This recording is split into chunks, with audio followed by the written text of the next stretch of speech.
morning. I wanted to start off this morning with a little bit of context, and Andrew alluded to what we do, but we are a 24/7 inbound call center.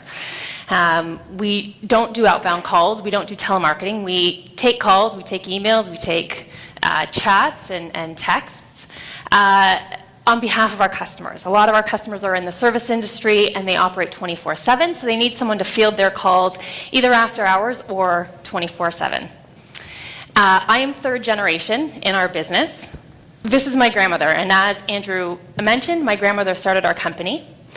My grandparents had 7 children, and in the late 50s, early 60s, my grandfather had a series of heart attacks. So it was then that my grandmother decided to start her own small answering service to support the family.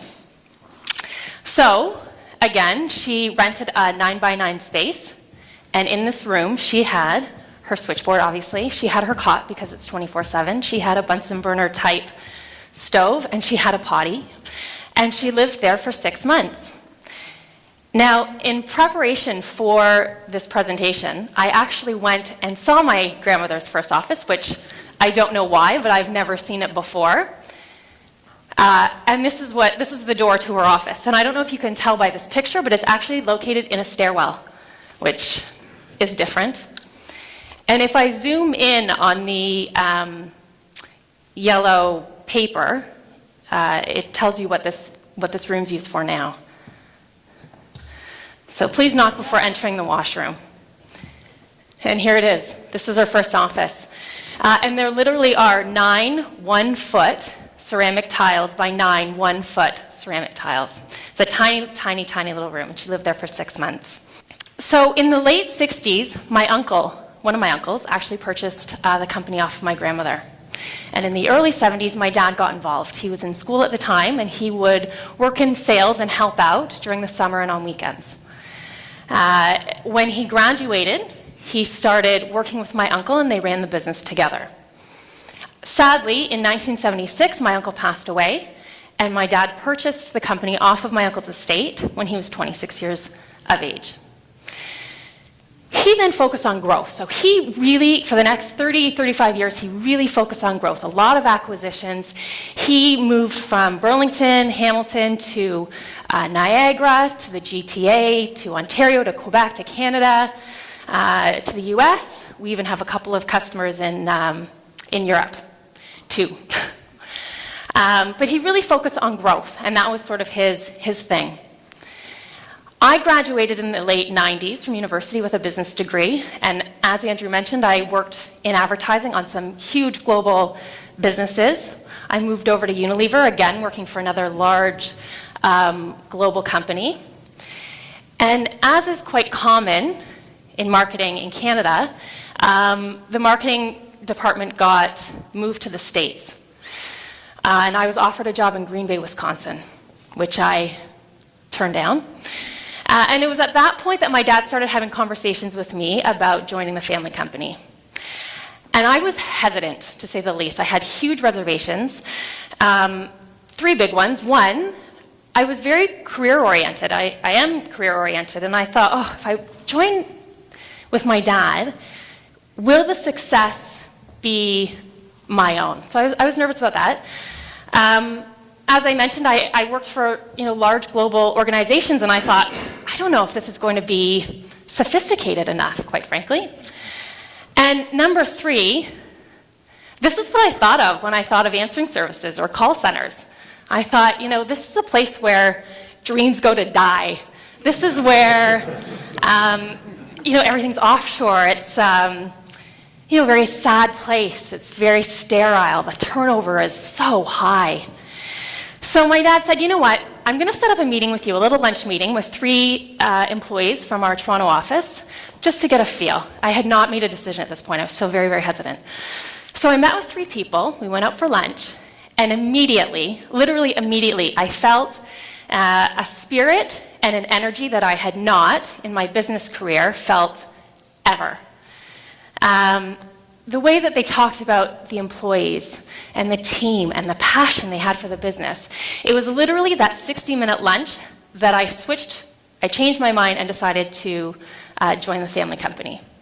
And that energy and that spirit that I felt at that lunch, I felt the first day when I walked through the front door, I felt 3 months later, and I still to this day, 12 years later, still feel that same energy and that same spirit. I want to show you a video. We did it for internal purposes, but I thought I would show it today. I think it showcases our culture. I think it showcases who we are, not what we do, but who we are. And I think that it's a great depiction of how we have defied the odds and defied what people think of when they think of call center.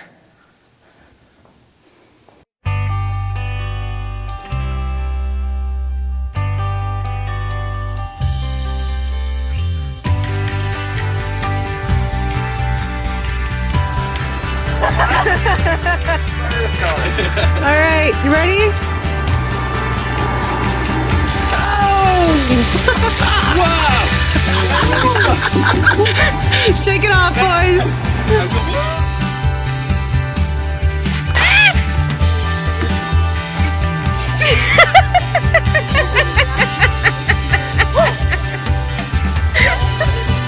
That was awesome.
So, not the stereotypical call center. We do a million things every single day to ensure that we sustain that culture. But I feel that there are 3 pillars that we have ingrained into our business so thoroughly that if we lost sight of any one of those 3 pillars, I think it would impact our culture so negatively that our business would suffer. The first pillar is our customers come third. Now, this stemmed from my grandmother because she recognized that in order for our customers to be happy, we have to prioritize them last. We have to prioritize our employees. And what she meant by that was we need to provide the foundation for them. So we need to provide them with enough coaching, with training, with adequate technology. We need to create a safe environment. We need to allow them to be themselves. We need them to voice their opinions and feel comfortable doing so. We need to pay them a competitive wage. We need to share our profits. And we need to have fun. So, I mean, in any of our offices, on any given day, you can walk in and someone's having a bake sale, or they're fundraising, or there's a baby shower, or there's something. There's such an emphasis on having fun because Dolly recognized that if the employees were having fun and Answerplus was a safe place or their happy place, then they were extraordinary on the phones. And if they were extraordinary on the phones, then our customers' callers were happy. And if our customers' callers were happy, then ultimately our customers are happy. So our customers come third. We say it a million times a day at the office, and it is so ingrained in our culture. And I truly believe that if we lost sight of that, our business would suffer. The second pillar stemmed from my dad. He calls this a watershed moment for him. As I mentioned, he was focused on growth. And he was having a conversation with someone one day, and they were talking about being the biggest. I think it was his dentist he was talking to. And the conversation went, you know what, it is so difficult to be the biggest, because if you're the biggest in your region, you want to be the biggest in the next region, and then the next region, and when does it stop? And it was at that point that my dad thought, you know what, I'm going to switch focus. I'm going to switch the game here, because he's right, being the biggest is exhausting, but what we can do is we can be the best. And so he focused from then on being the best, and understanding the mechanics of a phone call and what our customers want and how quickly we need to answer the phone. And we put all of these metrics and procedures in place to ensure that we were giving the best quality service. So that's the second pillar. The third pillar stemmed from my grandmother, but I think my dad actually kind of materialized it. The story goes that my grandmother would come home from work every day, and she would say to my aunts and my uncles, this is what I did today. I helped deliver a baby because she had answered a call on a midwife's line. I helped save someone's life because she had answered a call from someone having a heart attack on a doctor's line. I helped unclog a toilet because she had answered a call on a plumber's line. I helped get someone unstuck out of an elevator because she answered a call on an elevator's line. And I did all of that before breakfast. So she had this notion that she was not just an operator, she was not just a customer service receptionist. She was making a difference. She had the opportunity to make an impact. She wasn't just answering the phone.